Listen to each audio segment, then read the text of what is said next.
Morning Jack, it's Saturday the 8th of November. I'm glad to hear I'm unlikely to get Ebola, so thank you for putting this outbreak into perspective. I saw yesterday on the BBC that £10 million has been raised in the last 5 days since the DEC opened their appeal, which is incredible.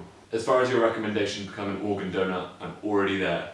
But thanks for the suggestion, it's a noble cause. First up from me, Jack, I'd like to take a moment to recognise the number of women in the US Congress. Although still widely underrepresented, 100 is the highest in US Congress history. There is better representation in the UK, but I feel like 100 is a nice number and something worth celebrating. So good news there. Secondly, Jack, I want to talk about Malala Yousafzai. Malala's the girl that became famous when she survived being shot by the Taliban for carrying textbooks. With her survival, she's been advocating for the right of all children to education, a cause I feel strongly about too, although I've not managed to give a speech to the UN about it. More recently, her work has helped her become the youngest Nobel Peace Prize winner ever, at just 17 years old.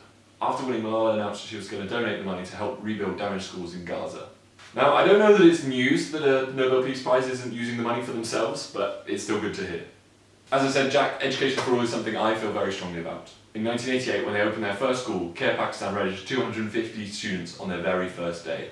This week, Care Pakistan announced that they've now spread their program to 257 schools, and they've reached 175,000 students, which is amazing. What's so incredible about the organisation is that they managed to get the cost of educating a student down to just £1 per student per month. Jack, while I understand that we can't all care about every issue and we can't give to every charity, this is something that I personally think is very important and something that I am supporting. Now, in your last video, Jack, you spoke about what's going on in Africa, more specifically in West Africa. And although you may have made a wild generalisation about the access to clean water in Africa, I thought your video was very informative.